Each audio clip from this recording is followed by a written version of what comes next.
Hey everyone, this podcast is part of Story Mode, the podcast network of Gamefully Unemployed. You can support us and gain access to other great exclusive podcasts at patreon.com/gamefullyunemployed.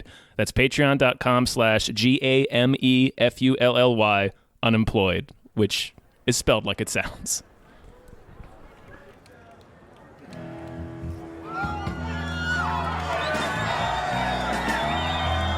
Ladies and gentlemen, let the battle of the fake bands begin.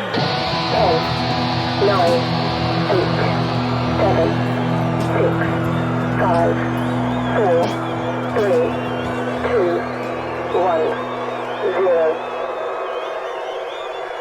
Yeah, new podcast. Piping hot new podcast. Yeah, figuring out a new podcast.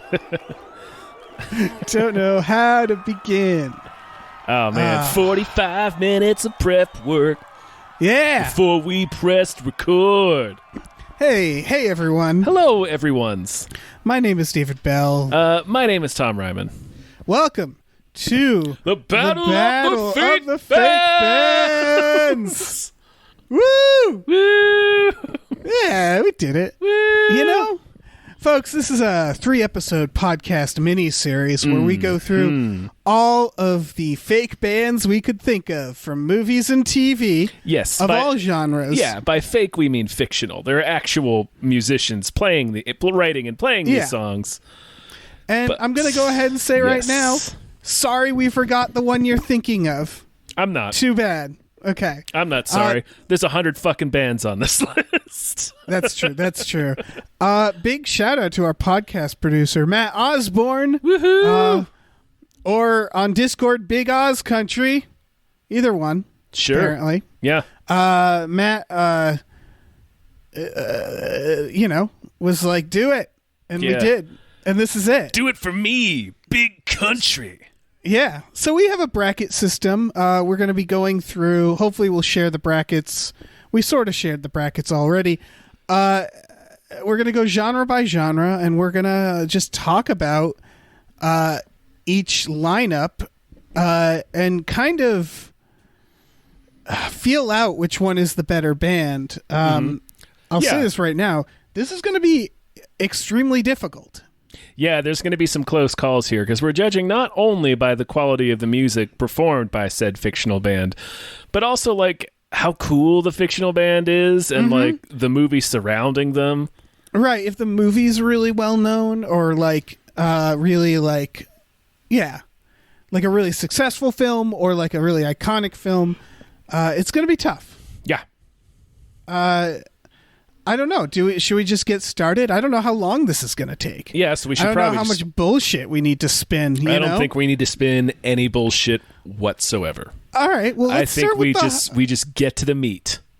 Okay. Should we start with the hardest one, which to me is metal, or should we start at the bottom with country and country and blues and folk? We sort of, as you can already tell, we put things together in chunks because we weren't going to go through every goddamn genre. Yeah. But like already looking at metal, there's a lot of hard decisions to make in metal. Mm-hmm. And I'm wondering if we should warm ourselves up a bit with one of the other ones. Sure. All right, let's start at the bottom. Listen, we make the rules. We make the rules. Not Big Country. He's not here right now. Mm-hmm. It's you and That's me. True. It's you and me, baby. It's you and me, We're baby. calling the shots. Well, shit. Let's start. Okay. With the country blues folk genre. On this lineup, should we say the full lineup? Should we? I love how we're I'm asking questions about how to do the podcast while we're recording it. No, that's how we usually get it done. Yeah, exactly. Should we just start with the specific matchups? Let's just start with the matchups. All right, first match, folks. This is Bad Blake versus the Folksmen. The Folksmen is from A Mighty Wind. Yes. Bad Blake is from Crazy Heart. Yeah.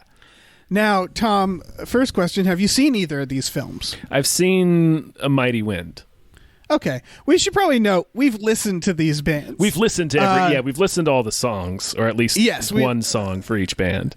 Yeah, that should be noted right away so Yeah. people know.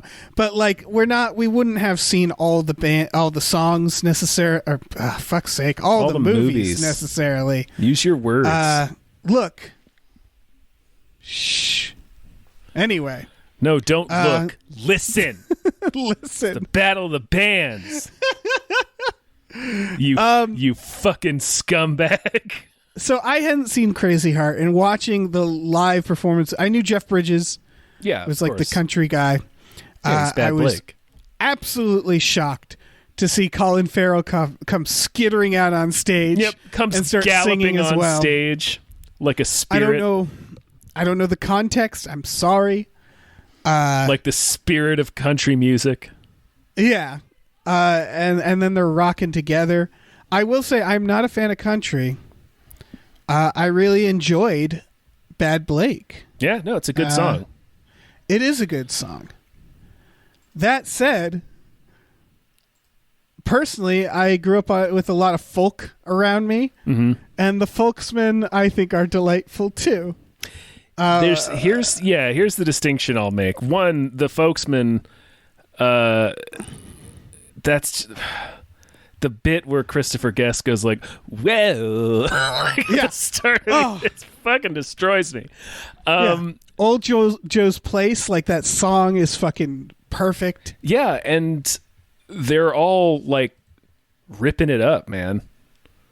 They really are. Like the that's the other thing. They really are ripping it up. yeah, the musicianship of the folk music played by the folksmen is genuinely impressive.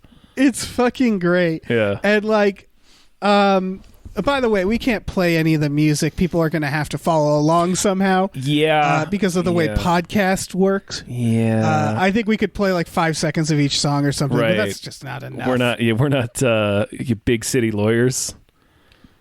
Yeah, exactly. We're not- you big city lawyers. We're not big city hyper chickens. So we don't really know what so we're just not gonna take any chances. We're just not gonna. Mm-hmm. Where are you leaning on this, Tom? All right. Here's the thing. This is also a thing we're gonna have to deal with. These are two wildly different films. Yes. So like the idea of judging by a film's success, is hard. These are two very different genres too, which we're trying to limit that as much as possible.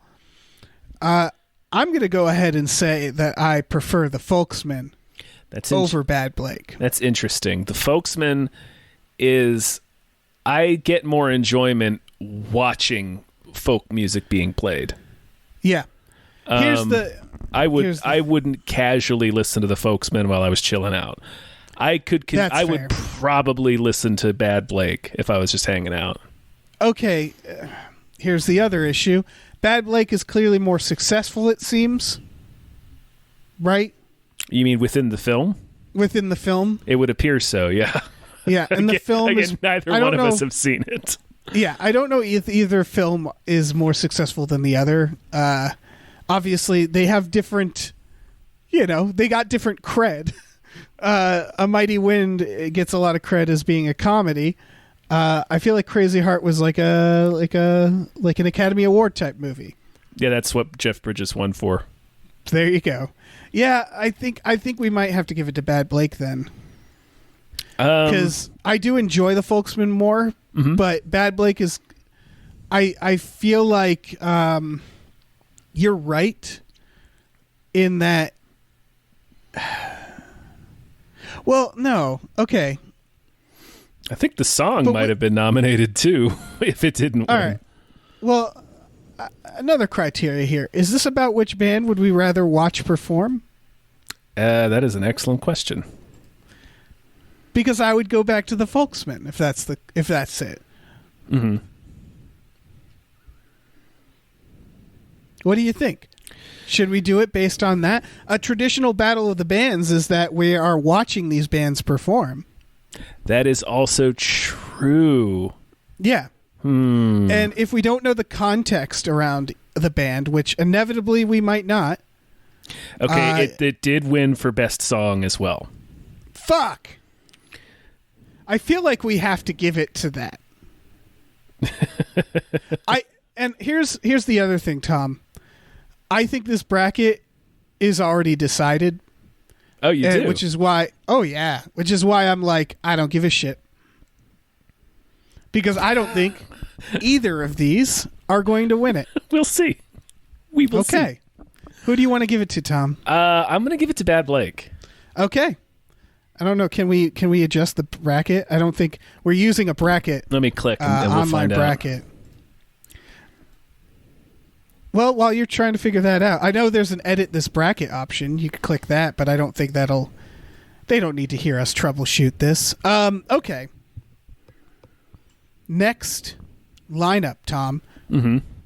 This is going to be a hell of a conversation. The Blues Brothers versus Figrin and that's how you say it, right? Yeah. And the Figrin Dan and the Modal Notes.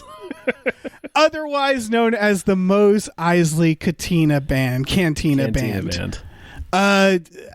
I guess folk, country, Jizz. Oh, right. You're right. It's jizz music. It's jizz music. Fuck. All right. Well, I'm going to put Philistine. jizz. Look, in this subsection, I'm going to add jizz. Right, sure. And jizz music. Folk, country, jizz. Jizz. I don't know where else to put it. Okay, this is one of the most iconic comedy blues bands, I guess. Mm-hmm. And one of the most iconic alien bands. One of the most iconic jizz bands. Jizz bands. They're the jizz band. They're the leader in jizz band. Yeah. Jizz music. Pioneers. Mm-hmm. Yeah. They're the Beatles of jizz music. They're the Beatles of jizz the music. The Beatles of jizz. Actually, one might say the Beatles are the Figrin Dan and the Modal Nodes of rock music. That's true. You could say that. So these are two wildly different types of bands. Mm-hmm. This is really hard because this is when we have to start talking about our knowledge of the lives of these bands. Because the Blues Brothers is obviously the better musicians, right? Yeah, because they assembled a bunch of really fucking good blues musicians while Dan Aykroyd and John Belushi dance around in the front. Dance around, well, just snowblind on cocaine. Yes. And when you put it that way, it is quite a sight. I mean, they're singing. Like, John Belushi is singing. Yeah, he's doing a lot of stuff. Yeah, well, yeah. He's like cocaine. He's that high energy motherfucker that everybody knows. And you got Dan Aykroyd like scooting around playing his harmonica. They're undeniable in how iconic they are. We're going to run into this with a few bands where it's like the band is almost bigger than the film. Mm-hmm. Oh, 100%. 100%. I do not remember the Blues Brothers film. I'm going to go out on a limb. Okay. It is an extremely boring film. Okay. I believe you. There's a couple of good scenes and some quotable lines, but it's 2 hours long, and it's boring. Yeah. It's a boring movie. So this is the issue. Boring movie, great music. Yeah. Meanwhile, fucking just coked out jesters as the frontmen. Meanwhile, the Mose Eisley Cantina Band, same song over and over again. Yeah, they know one song. Terrible musicians. Great movie. I want their life. Like they're a band no, they've got in it a made. fucking Like alien bar. Right. It's like the Vegas residency of the Star Wars universe. Exactly. They're doing a 6-month rotation in Vegas. Yep. These are two extremely iconic and successful movies, so that doesn't help us. I feel like you only listen to Figrin Dan and the Modal Nodes ironically. Yes. That song is a punchline. Yes. Absolutely. Because it's unlistenable. Well, yeah. Yeah, no, I'm not going to put it on. You know, would I'm never not, put it on unless your intent was to make someone laugh. Yeah, I'm not gonna like, you know, bring someone back to my house. Well, I'm not gonna do that because of the virus.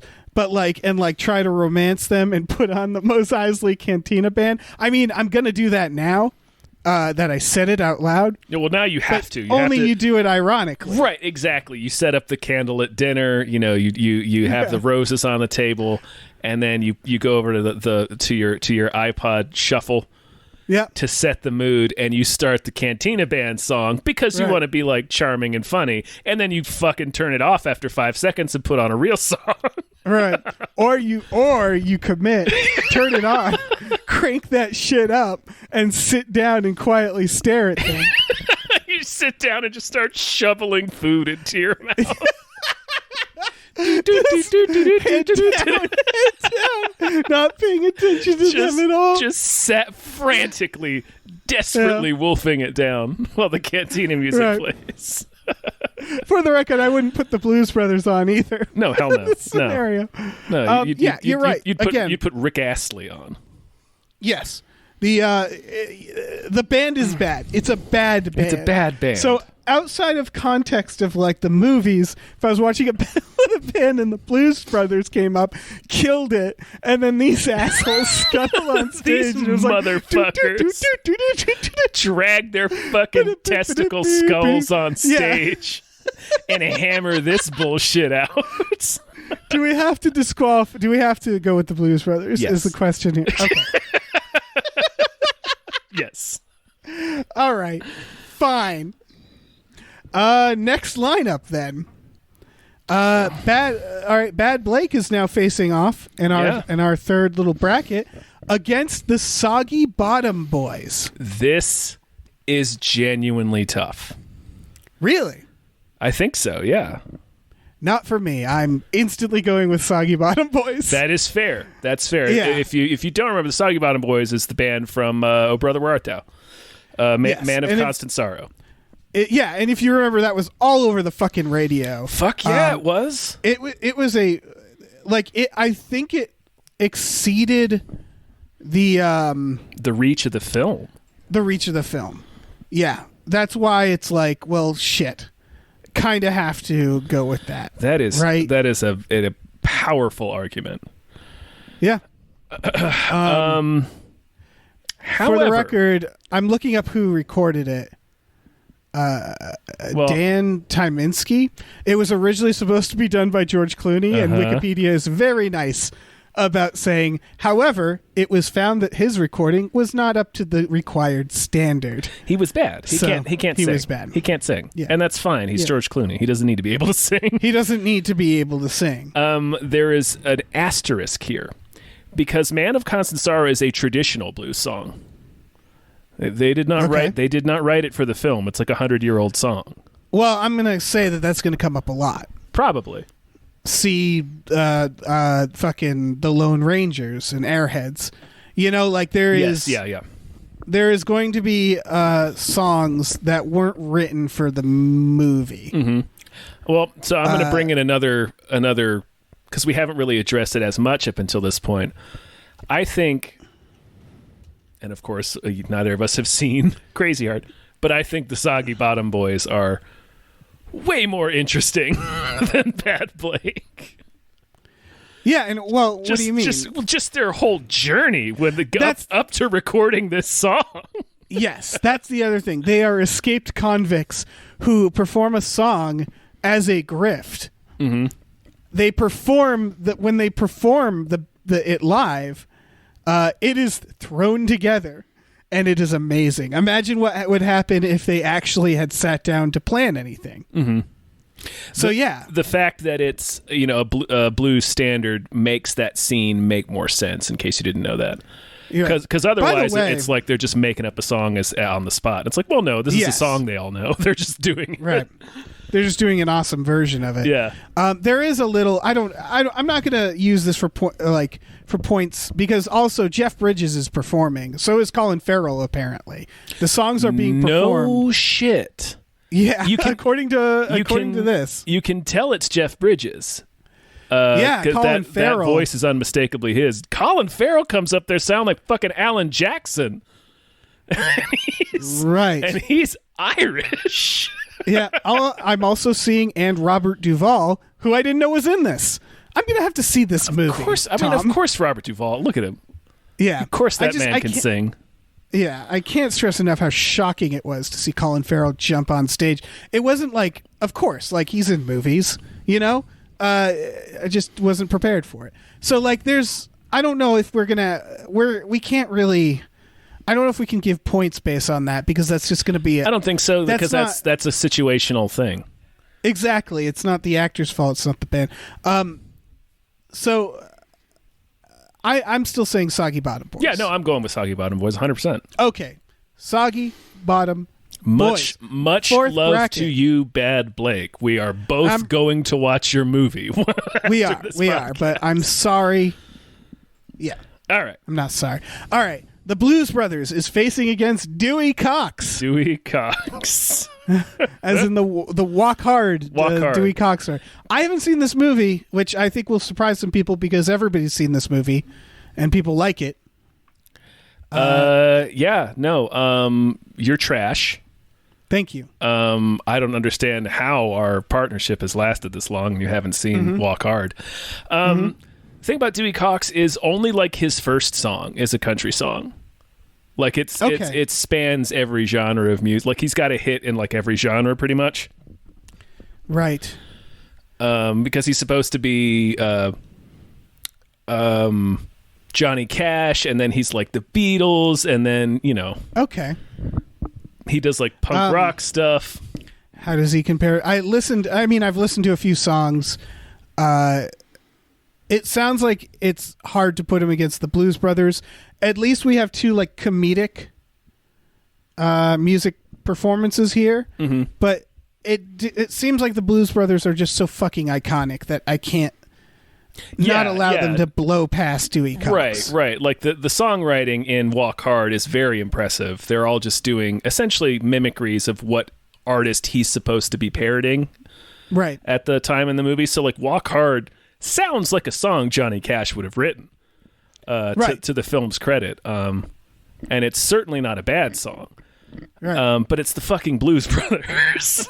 It's the fucking Blues Brothers. Yeah. It's hard. It's one of those things where it's like, I like a lot of this on these brackets, but and then I'm going to have to make a decision. Yeah, just these two just high energy, fucking high as shit maniacs come out. Yeah. You can't, there's no denying it. I am now curious about this final bracket, Tom. Which is the Blues Brothers versus the Soggy Bottom Boys. This is also interesting. These are two bands that play blues standards. Yeah. They're also both criminals. They're both criminals, yep. One is more iconic than the other, but sure. I like Soggy Bottom Boys better. I think what it is it's the... it's funny because it's not like George Clooney's actually singing. We just went through that. But there's something about, these snowblind Dan Aykroyd and John Belushi just hiring a bunch of really talented people. And they themselves, the faces of it, I would say, not as talented. Not as talented musicians, Made but Blue they're... Brothers 2000? Yeah. But like you have only one of them made that actually, but yeah. Anyway, I don't know. They're not as talented as musicians, but as performers, that's a different question. They're fucking killing it. Right, of course. It's John Belushi and Dan Aykroyd. Yeah, this is really both of these bands also gave killer on-stage performances. Mm-hmm. Great music. Do you think it's just a Blues Brothers got to run with it? I don't. It's hard because I don't have any nostalgia for the Blues Brothers, so I'm very tainted. Because Soggy Bottom Boys, I'm just like, well, I fucking like them more. I like that movie more. Yeah, I like everything around the Soggy Bottom Boys more than I like everything. But the Blues Brothers are like, they literally are running around Universal Studios. Like they're treated the same way Disney treats Cinderella. Yeah. And there was also like a punk rock element to the movie that's really cool. I mean, but that and to the characters, they're just chaos because Belushi was chaos. Right. And so there's just something you have to respect about all of that. Mm-hmm. That feels like, I feel like we have to give it to the Blues Brothers. I do too. Yeah. I do too. And I don't want to, but we're scientists, Tom. We are. We're fucking the machinations going on in our professorial brains right now. All right.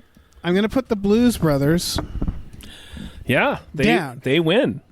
For people who are curious, by the way, we should have explained this. Today we're doing movies. Next episode, we're doing TV. And then the third episode and final, we're going to put it all together and figure out who the ultimate band is. We're going to smash them all together like when you made your Barbies fuck. Yep. So, yeah, exactly. It's exactly like that. Mm-hmm. Mm-hmm. All right, well, let's move on to the next turtles, bracket. Whatever you were playing with. Yeah. Like turtles, like pet turtles? Mm-hmm, yeah. We make them fuck? Yep. Yeah. Mm-hmm. Mm-hmm. All right. Well, let's go on to punk rock then, I guess. This is another pretty. This is gonna be tough. This is another pretty stacked category. Fuck! It is. Okay. It really is. Fuck! Why is there a bronze match? Oh, I don't know. God damn it! This is a whole fucking thing. Ignore that. That's for if two semifinalists have to square off to see who wins third place. Oh, it's fuck. just no. Yeah, it's a checkbox we forgot to check. So just fuck it. Okay. That doesn't matter. That doesn't matter. Okay, battle number 1: Low Shoulder versus Josie and the Pussycats. I don't really even have to discuss this one. No, but we should for a second. Okay. Just for the sake Low of the show. Shoulder is the skeezy band from Jennifer's Body. Jennifer's Body. Yep. Josie and the Pussycats, as in the one from the movie, where they're actually like kind of like they're pop punk, and then they become more pop, and that's the story of the. Yeah, it's the one with Rachel Lee Cook and Rosario Dawson and Tara Reid. Yes, and if you haven't watched that movie, you wouldn't know that it fucking rips. That it is a great rips, film, and that film is also amazing. Yeah. Which is why, this one it's like my eyes are glossed over. I'm like, well, I mean, Low Shoulder is right, and it's like, and also Josie and the Pussycats is essentially just letters to Cleo. Oh, really? Yeah, right. Isn't that the singer? I don't know. I don't know. Now I I've don't got know to check anything my about work. music, Tom. I listen to punk, so I don't know much about music. And like who sings it and like how the things work. Like you have like 4 or 5 things that people have on stage, and then they press the buttons and they make music. That's fair. My point is that Josie and the Pussycats wins this, right? Oh, of course. Yeah, it is the lead singer from Letters to Cleo. Okay. Should we move on? Yeah. I mean, like, as much as I love Low Shoulder, and I do like that song, and fucking Adam Brody is incredible in that movie. Yeah. Josie and the Pussycats fucking rips. That's the first. Yes. The first 3 songs on that soundtrack album rule. Yes. So yeah, that's it. That's it. No, that's fucking it. That is fucking it. Well, okay. What's our next one here? We have the Venus and Furs versus the Stains. Now, the Venus and Furs is from Velvet Goldmine, which is essentially just about Velvet Underground. Yeah. It's a movie that features Ewan McGregor and Christian Bale and Tony Collette. It is a great film. And it's a great fucking song. It really is. That is a good song. It's hard because because we went with punk, so it's more like glam rock punk. It's pre-punk. Yeah, like Velvet Underground is one of the bands that people credit as like leading into punk. Yeah, it's like Velvet Underground Bowie is like what this song is. Meanwhile, The Stains, which is from Ladies and Gentlemen, The Fabulous Stains, a movie I haven't seen in absolutely desperately need to, Yeah. because it's about a all-woman punk band led by Diane Lane with Laura Dern as the bassist. Yep. So holy shit, guys. The Stains, I couldn't figure out the band that actually, they just have them credited as the Fabulous Stains. They're very, so for all I know, it's just, they're very similar to like Pat Benatar meets the Runaways. Yeah, to put them into perspective, apparently, I was reading up on this movie, Bikini Kill cites the Stains as inspiration for their band. There you go. And it's like, holy shit. Because Bikini Kill is extremely iconic. And the fact that they were birthed, at least in part, by the Stains is amazing. And this is the hard decision here, because the Venus and Furs, glam rock, pre-punk, the Stains is more like hardcore punk a little later. And they're both awesome. Yeah, they're both pretty sweet. Yeah, there's the clip we watched of the Stains song, there's a better version of it. It's actually a song by, Jesus, who was it? It's Join the Professionals by the Looters is the actual band. Mm-hmm. It's a cover of it. But again, we're gonna see a lot. We're gonna run into that a lot. I don't know. What do you? Where are you leaning here, Tom? Man, I'm gonna need your direction here, because I note love about both of these about songs. Bikini Kill might tip it. Yeah, this is really hard because Velvet Goldmine. Velvet Goldmine's a musical. Velvet Underground already existed. It's almost cheating. Yeah. Which is why, like, the Stains is really speaking to me here. Yeah, we might have to give it to the Stains. I think so too, because Velvet Goldmine is more. When was that movie made? It was made 98. Okay, I was about to say 99. Okay, and so here's the thing: Velvet Goldmine is a reaction, to iconic music. Yeah. Ladies and Gentlemen, The Fabulous Stains was made in 1982, and it was also a reaction, but it inspired other bands such as Bikini Kill, which in turn inspired other bands. Right, it like advanced the genre. Yeah, you could argue that it did. I'm sure this wasn't the only reason. No, I'm sure. But like, also Ray Winstone's in there. Holy shit! Wait, what is going on? Hold on. I don't know. Hold on. I don't know. Hold on. Ray Winstone. Okay, yeah. Ray Winstone is credited as Billy / vocals for the Looters. That can't be right. Wait. He couldn't have done. Wait a minute. He couldn't have. Wait. Hold on, everybody. Everything stop here. He must have been like. Wait. He couldn't have. Is he member of the Looters? Maybe. Okay, I'm not seeing, like, on his Wikipedia page. I'm not seeing anything on it. I'm doing like emergency Googling. Okay, I'm seeing. Okay, I think what it is that he pretended to be the Looters, but the Looters is just an actual band. So it's the opposite. He's in the movie playing the vocalist, but then the Looters has an actual vocalist. It's hard because there's also members of the Sex Pistols and the Clash make up the Looters in that scene. They're in the movie. This is shattering my entire mind. It's really, I'm having a lot of trouble figuring this out. If people are listening, if Ray Winstone is listening, I need answers.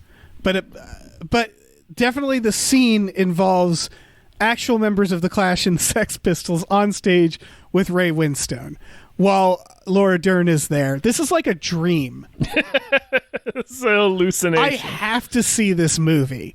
I will kill to see this movie. Point is that the Stains wins, right? Yes, yeah, absolutely. All right, let's move down the list. We have a lot to go through here, Tom. Yeah, indeed we do. This band, I think I don't know if this is the name of the band in the movie, Lustra, a.k.a. the band that sings Scotty Doesn't Know in Eurotrip. In Eurotrip. Yeah. Versus Sex Bomb from Scott Pilgrim versus The World. Now, Scotty Doesn't Know has a very distinct benefit to it that puts it. Normally, I wouldn't include a song or a band like this, but its lead singer is played by Matt Damon. Yes. So there's that. Yeah. It is also he's also the singer on this list of fictional bands that most obviously does not possess the voice they are trying to tell us he has. It's one of the most surreal experiences watching a movie because Eurotrip is not a movie that Matt Damon would be in. I believe there's a backstory where he knew the director because Matt Damon was not famous at the time. No. He probably was already born. Yeah, this was 2002, right? Yeah. And he's got a shaved head and looks like he changed the way he looked to be in the movie. So I think most of us when we saw this movie was no, that's not Matt Damon. Yeah, no, I remember it looks exactly like him, but it can't be. I remember the buzz around it because he's not featured in the poster or the commercials, but people I knew who saw the movie were Matt Damon's in it. It's this really wild cameo. That said, Sex Bomb is the better band. Yes. And they're a lo-fi indie punk / Right. They're not quite punk. No, but you would find them in an adjacent category in the record store. Yes. I definitely enjoy that music more than Scotty Doesn't Know. Yeah, I think we have to give it to Sex Bomb. Right, here. and also the incredible adventure Sex Bomb goes on. Right, yes, that's the other thing. Is this? Yeah, they have an adventure. The coins explode. Mm-hmm. It's a whole thing. So kind of have to give it to them. Yeah, you got to give it. To It's not even. It's not even close. Mm-hmm. We randomized these brackets, so it's gonna happen. Luck of the draw. Leads us to the next one, and this one's gonna really bum me out. Yeah. The Ain't Rights versus Josie and the Pussycats. Mm-hmm. The Ain't Rights is, for people who don't realize, the band in Green Room. Yes. Who, they go through a lot too. They do. They have a kind of a hard time. The Ain't Rights. Also, real lineup change occurs during the film. Yeah. They also do something extremely punk rock, which is the movie begins with them realizing they are playing at a skinhead bar, a Nazi skinhead bar. Yes. To be precise. So they get on stage, and the first song they play is a cover of the Dead Kennedys called Nazi Punks Fuck Off. Mm-hmm. And that is awesome. It's a great part of the it is movie. It is. Yeah. Yeah. So they're street gutter punk. This is what. Yes. Yeah. Yes. So we have street punk versus pop punk. Josie and the Pussycats. Very, very, very glossy pop punk. Yes, and this is why it's gonna bum me out because they're both very good in their genre. Yes. And they both have pretty cool stories. Yeah, I was gonna say, albeit extremely different. Right, but I would have to argue the Ain't Rights have a tougher time for sure. They get partially parts of them get eaten by dogs. Oh, half of 50% of them, I think. Yeah, I think 50% of them get eaten by dogs. Yeah. That's why I'm leaning towards the Ain't Rights. Because. Well, and I know they're a little more dear to your heart because that's the genre of punk I'm more related to. That's the kind of shit you listen to. Yeah. But Josie and the Pussycats, I can't stress how fucking catchy as shit their music is. Yeah, some good ass songs, and that's a funny movie. I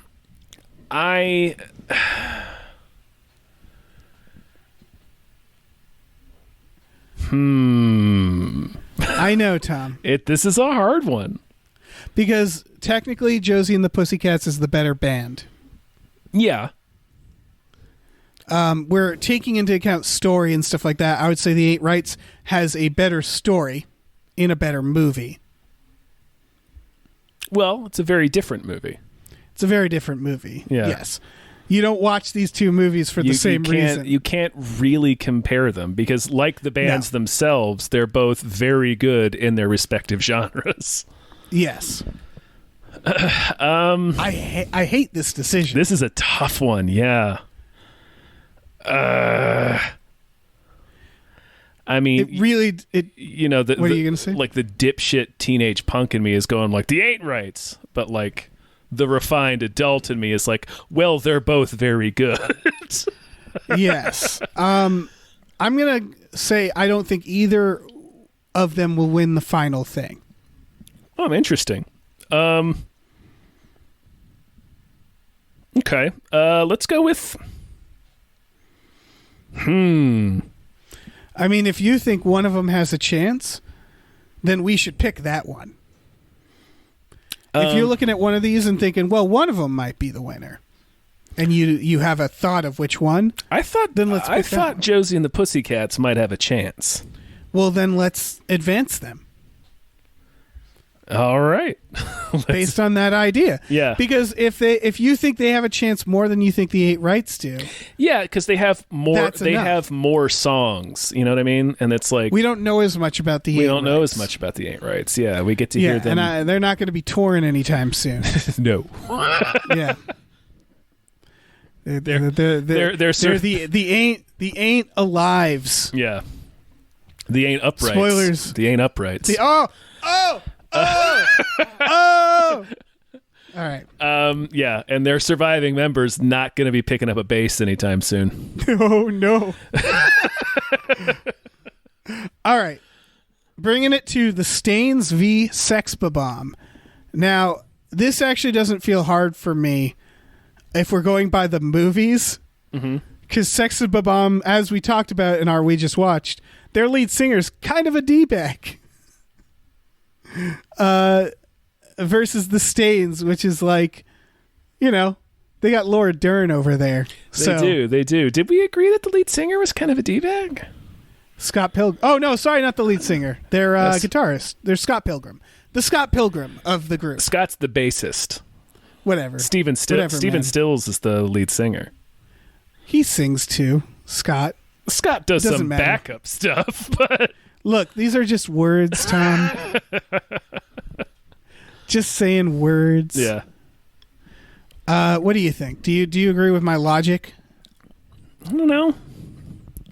I mean, I definitely like Laura Dern on bass more than I like Michael Cera on bass. Right. Battle of the Bassists. Yeah. One of them, only one of them has been chased by velociraptors. Mm-hmm.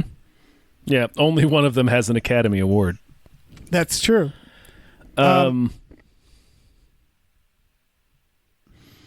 See, this is the thing. Sex Bomb is the more polished band, but I think the Stains has just more heart. Yeah, let's give it to the Stains. Yeah. Yeah. And the whole Bikini Kill thing. Yeah, exactly. Yeah, I like their style of music more than I like Sex Bombs. I never got super into the lo-fi. Right. Indie Obviously, one is in a more successful movie, but as people can tell, we're not taking that into account that much. Not that much. I think that's like a tiebreaker more than anything else sometimes. Yeah. That brings us to the Stains versus Josie and the Pussycats. Yes. Now that's interesting. Yeah.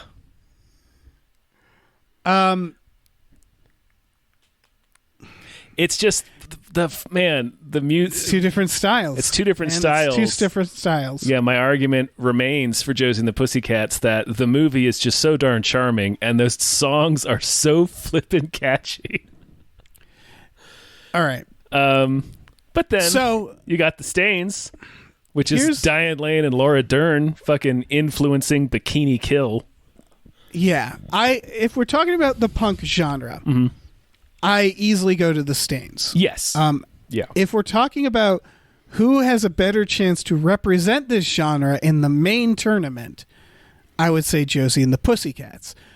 So it kind of depends on how we're looking at this. Are we looking at this as we're determining the best of punk, or like the most agreeable type of music, the music that, like, I honestly, if I was putting on music, I would put on the Stains. That's fair. That's just me, but I would listen to the Stains regularly. It entirely depends on what mood I'm in. Right. Because I enjoy both of these almost equally. Sure. But yeah, no, I think you're right. I think we kind of have to give it to the Stains.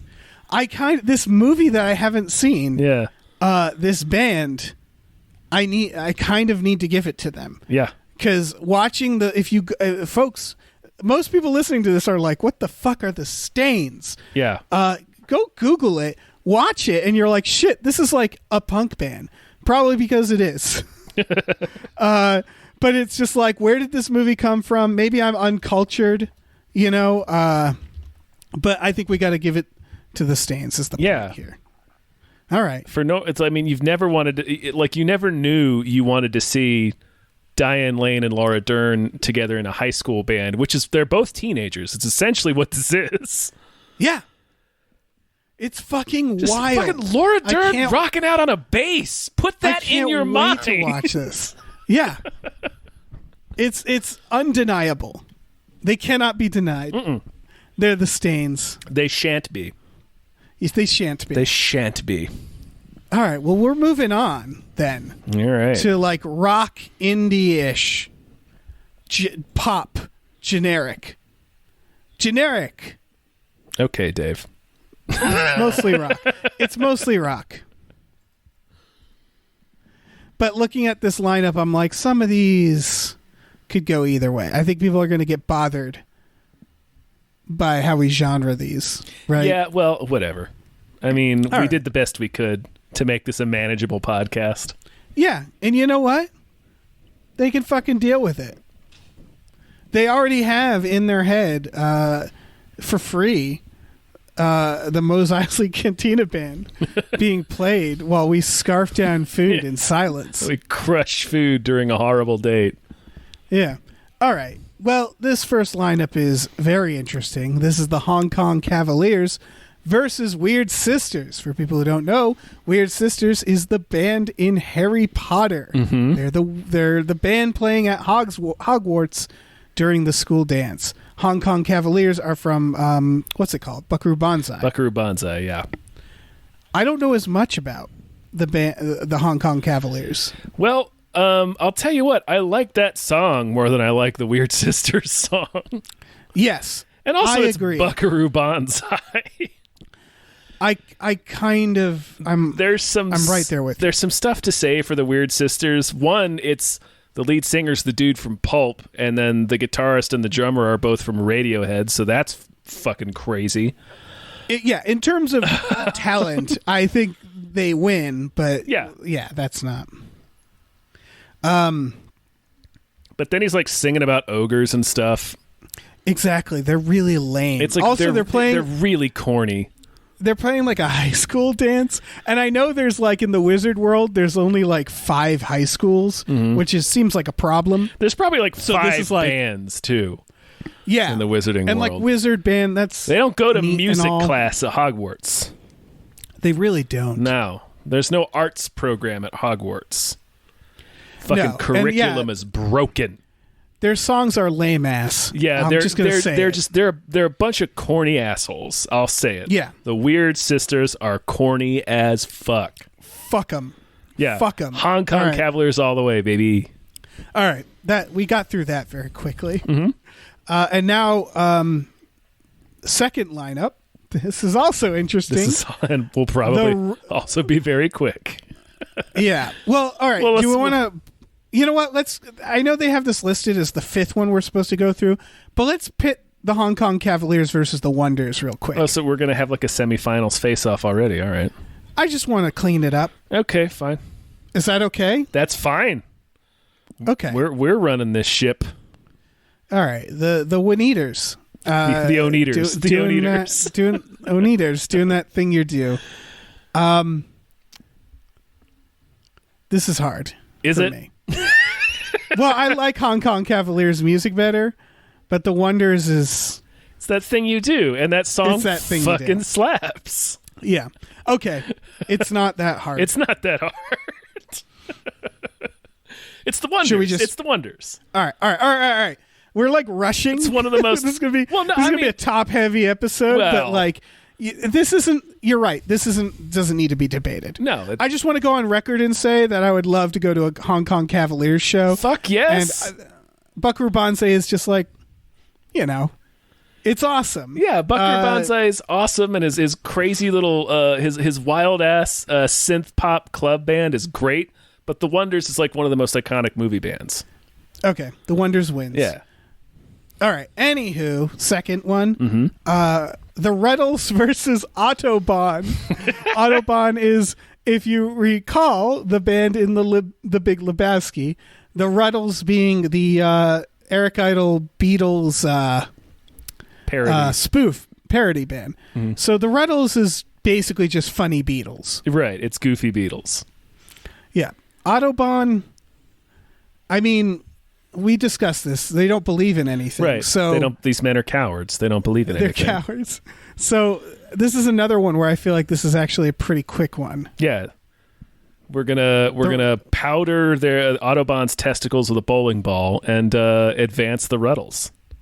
Yeah, they're literally supposed to be the Beatles. Yeah. So and that's going to be a fun lineup later. Okay, let's move on to Stillwater versus the Pinheads. Stillwater is Almost Famous? Yes. Okay. Versus the Pinheads. Which is Marty McFly's band. Well, first of all, Marty McFly's band is just too darn loud. They're just too darn loud, and they don't even make it into the Battle of the Bands. You're right. This is hard because technically their lead singer invented rock and roll. Yes, he did. But by stealing it from black artists. From Chuck Berry. So he stole it from black artists and reinvented rock and roll. Essentially, I think opening a rift in time. I feel like that's what that would do. He shattered them. He fucking ruptured the multiverse with that. Yeah, Stillwater their lead singer is Jason Lee. Lead guitarist is Billy Crudup. Yeah. They're an Allman Brothers analog.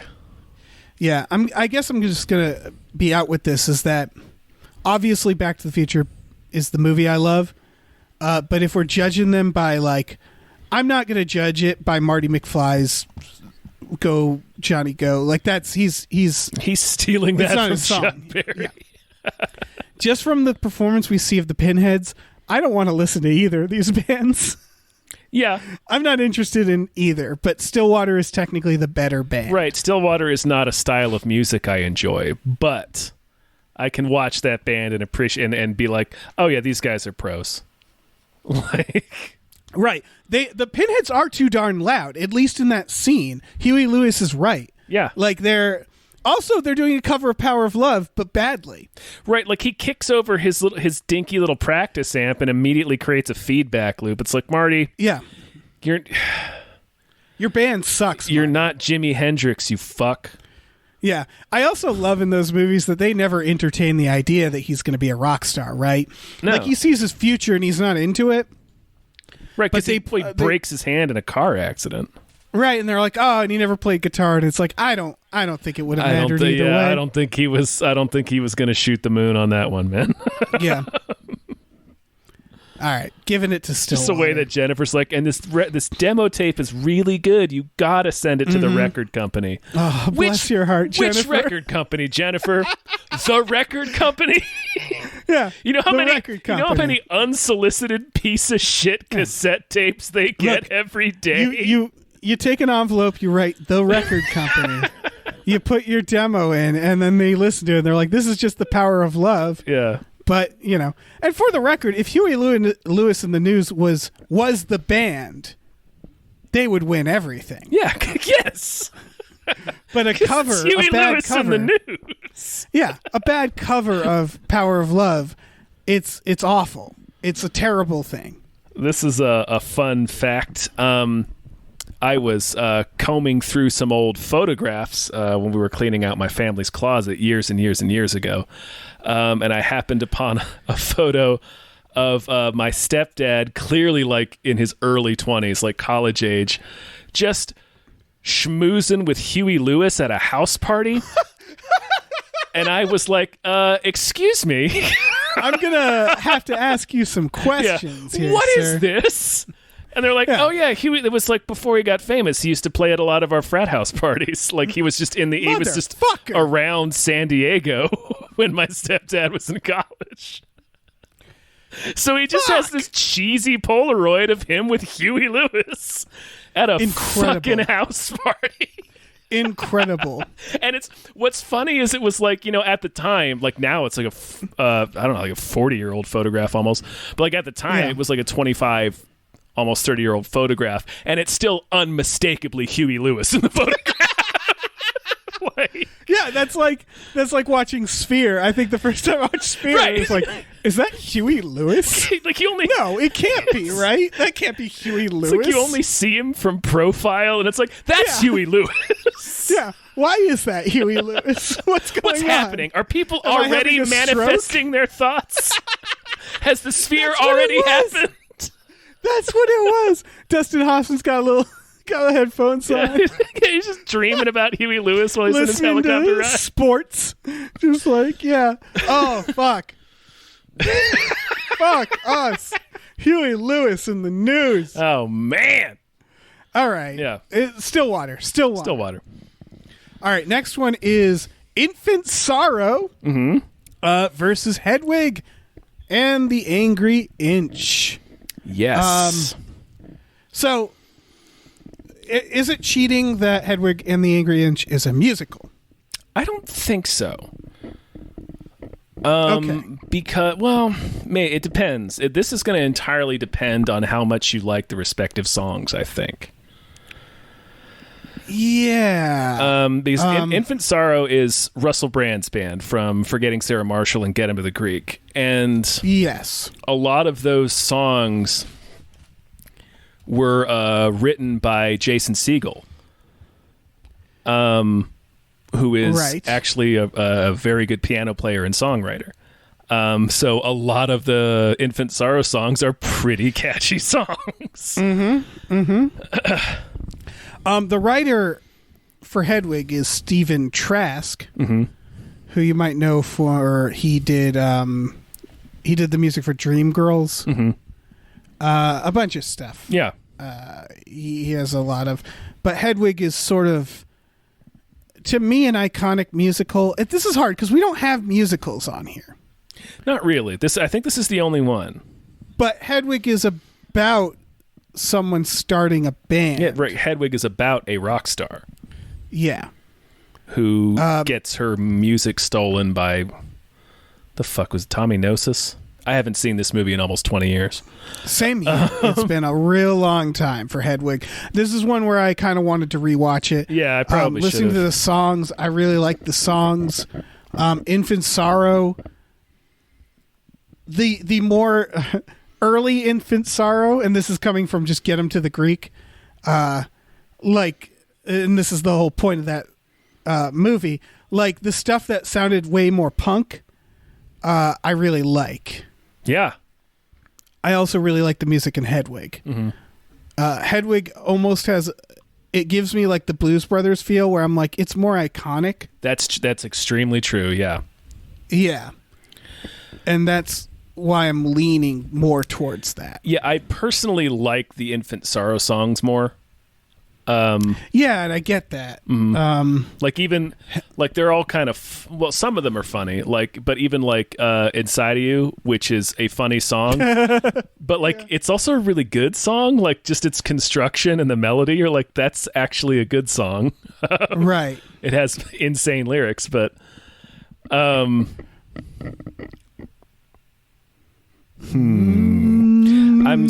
leaning toward Hedwig just because it was such a thing when it came out.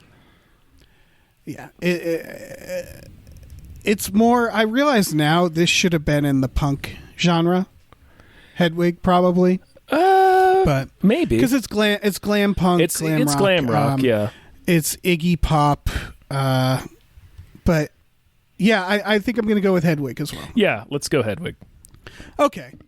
Well, now we're left with the Wonders versus the Ruddles. The Wonders.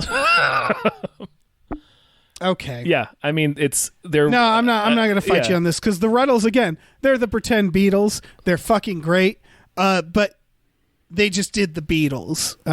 So I love the fucking. I was watching the trailer for this, the bit where Eric Idle is talking at the mic and the cameraman just starts running faster and faster. Yeah. It's so Monty Python. That's such a Monty Python gag. The whole thing is extremely But you're Monty right, Python. the Wonders. Right, yeah, it's the Wonders. You're right.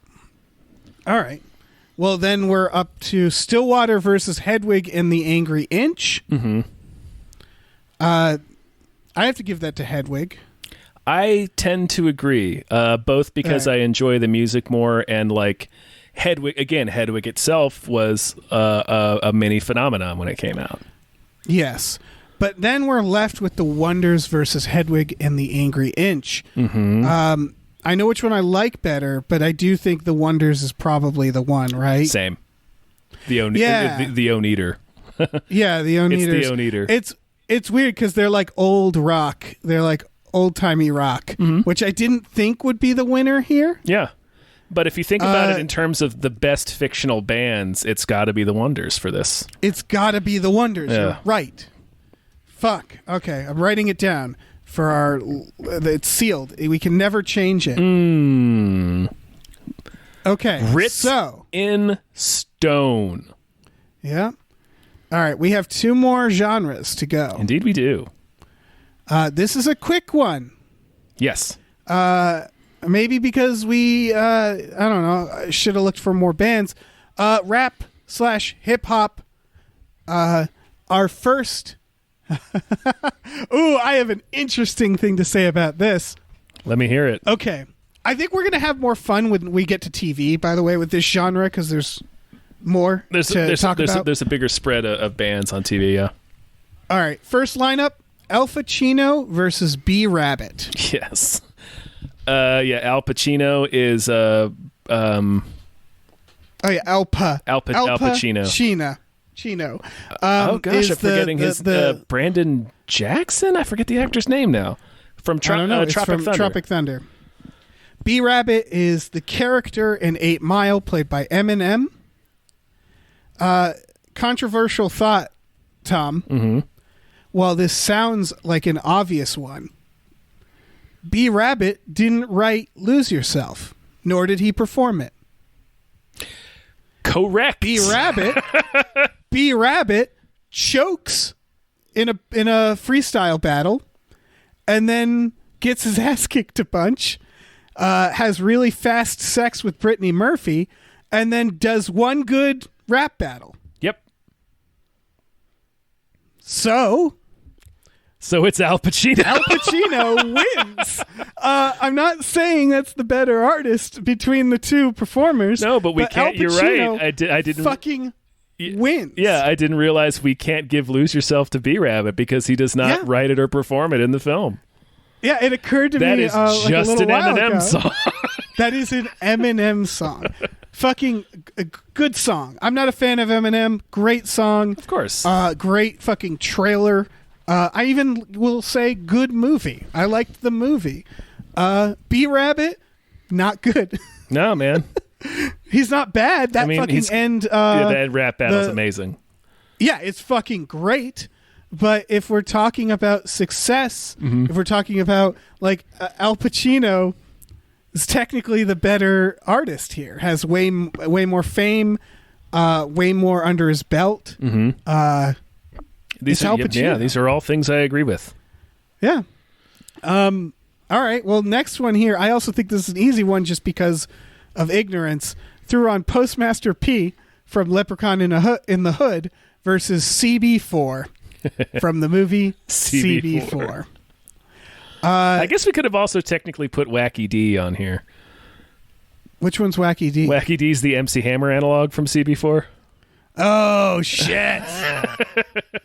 Oh, man. And also probably Dead Mike, because Dead Mike has a solo career in CB4.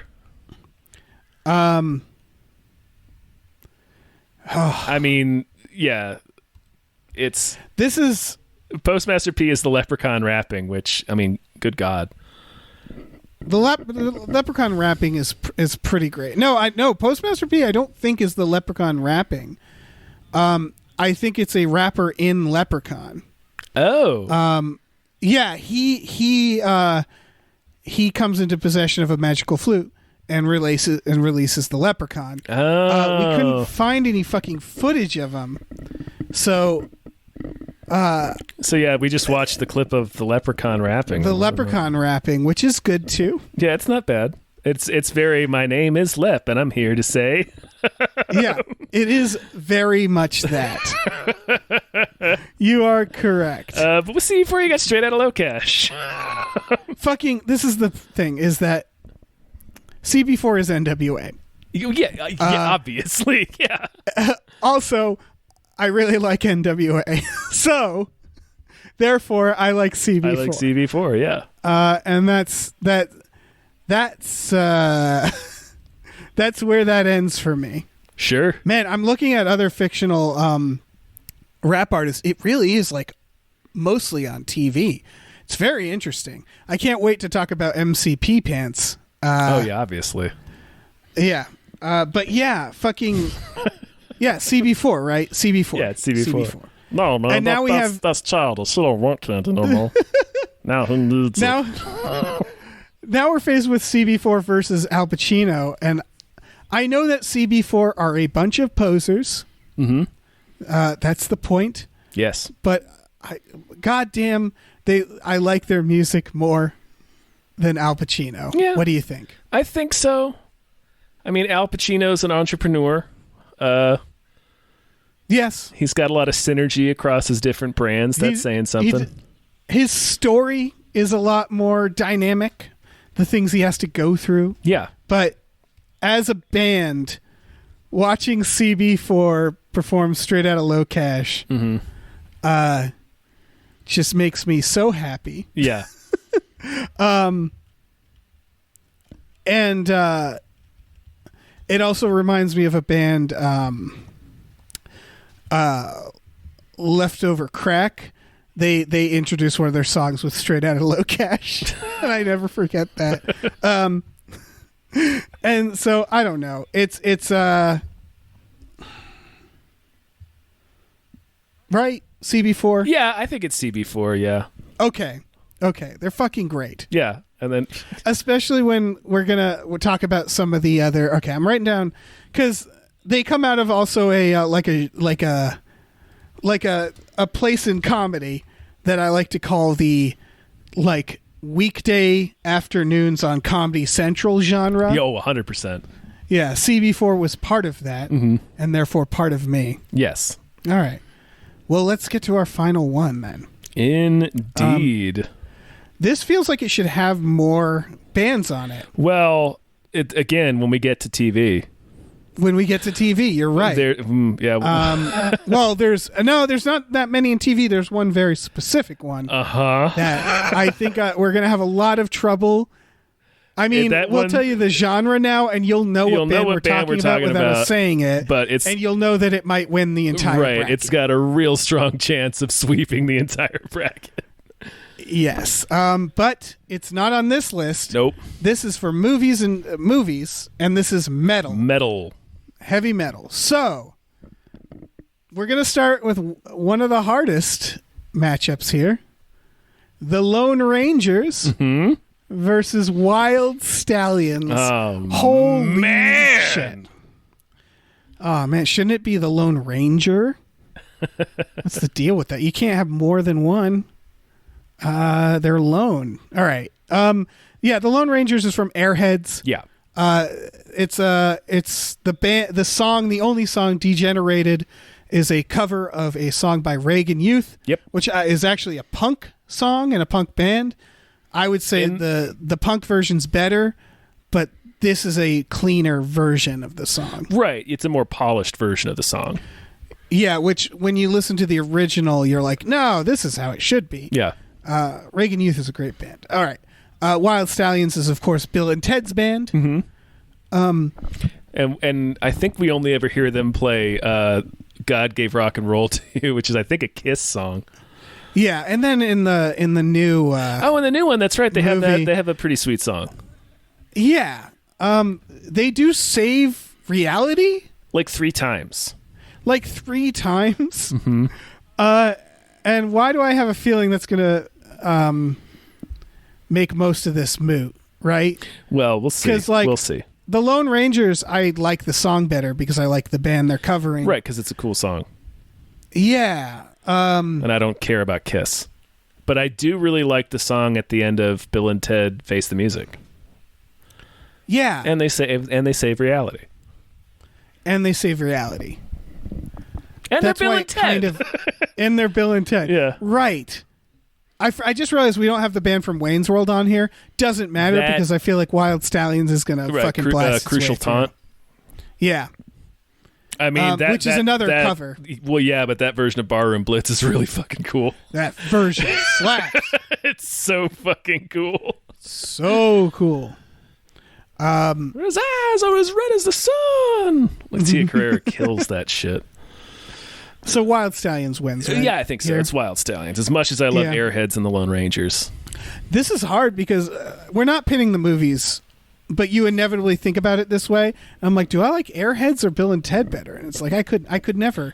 Like if someone gave me a gun and they're like, shoot one, I'd shoot myself. Yeah. Yeah. All right. Well, next one is Steel Dragon versus Spinal Tap. This is going to be really difficult, Tom. I'm realizing that how this bracket's going to go because Steel Dragon is the fake band from Rockstar. I'm going to go ahead and here, Tom. I'm holding Steel Dragon right now. Yeah. Do you see me toss them right in the trash? Oh yeah. Yeah.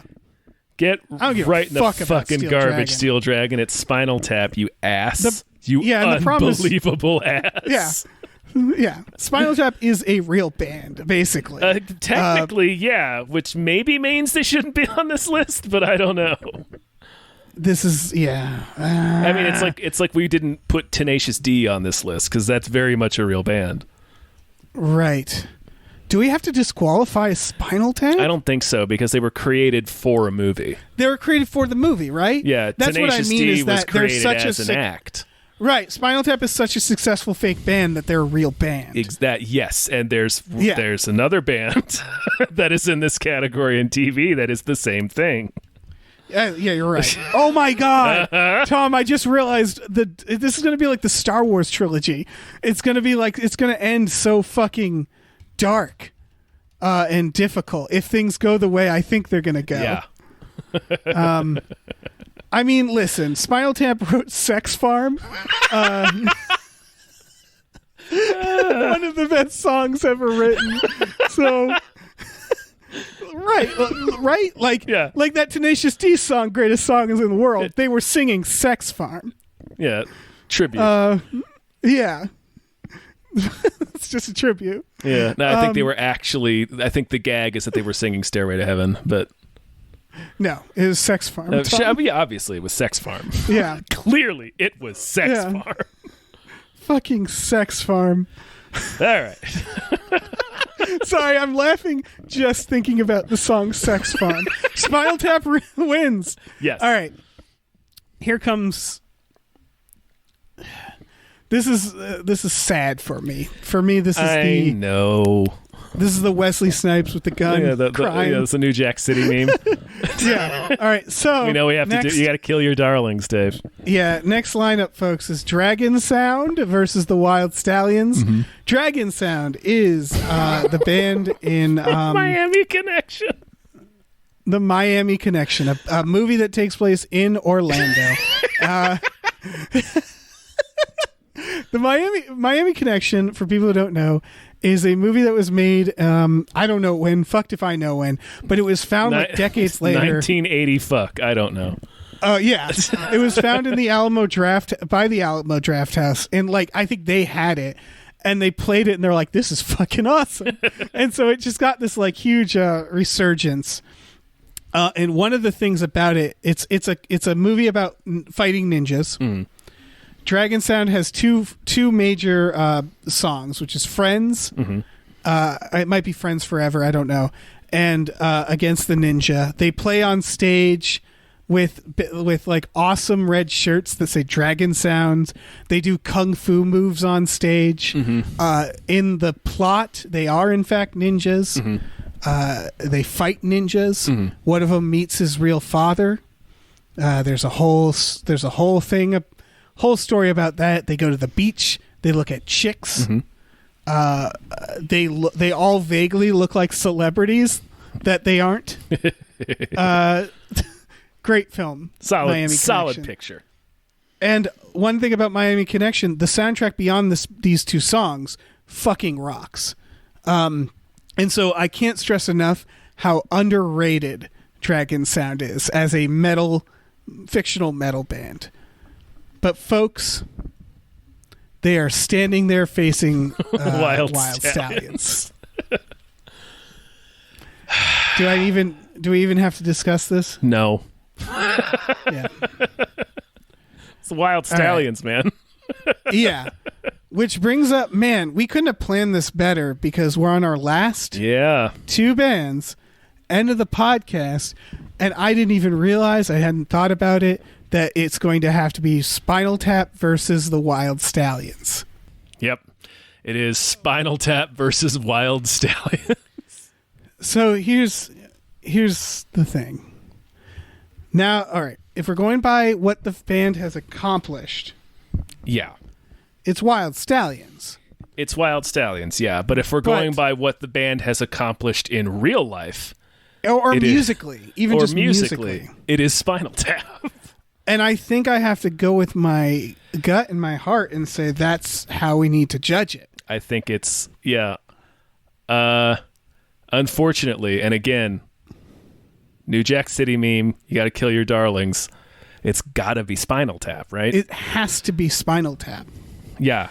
Here's the thing. It has to be. The way Blues Brothers prevailed. The way the Wonders prevailed too. Yes. The difference is I fucking love Spinal Tap more. Yeah, well, of course, it's Spinal Tap. It's fucking Spinal Tap. Yeah. It's Spinal. Folks, hey, it's Spinal Tap. I didn't know until I was like double digits in age that Spinal Tap was a fictional band. Well, yeah, because they're like the first time I heard Spinal Tap, my cousin put on Sex Farm and was like, check this shit out. And I was like, this is wild. And then I watched Spinal Tap later and I was like, oh shit. It's like, oh, this is a comedy band? Yeah.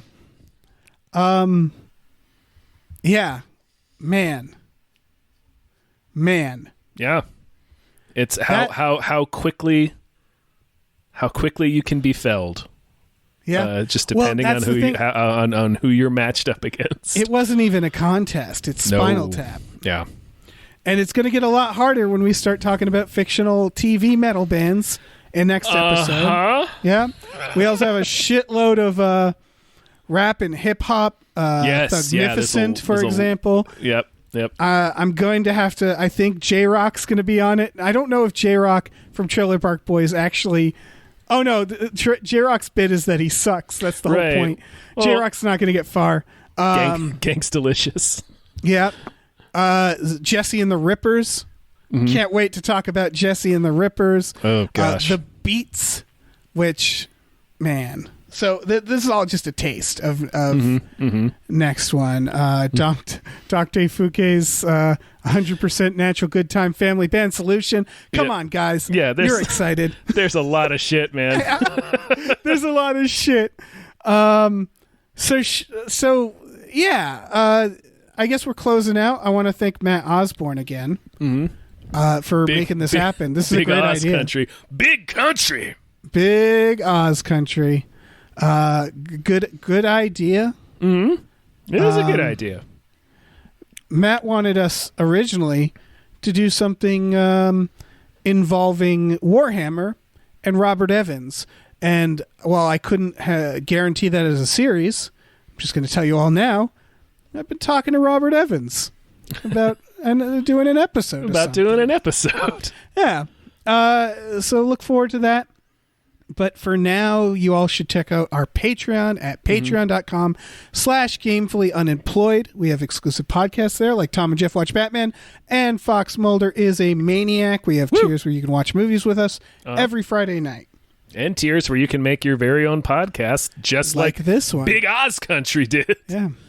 Man, I had fun, Tom. Yeah, so did I. This is a fun idea. You know what else is fun?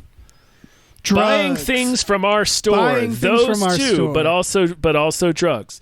Yeah. We have a store at tpublic.com/store/gamefullyunemployed where you can get t-shirts, masks, mugs, stickers, posters, all kinds of shit. Maybe even drugs. Perhaps even drugs. You can message us, you know? Whomst can say. Who can say? Yeah, I think that's more than enough. Probably, yeah. All right, well, take it real easy, everyone. Yeah, get and to all the bands that lost, get your shit and get out. Get the fuck out. Get the fuck out. You're fucking done.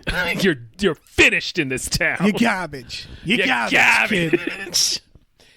You're done. You belong in a garbage can. 5, 4, 3, 2, 1, 0.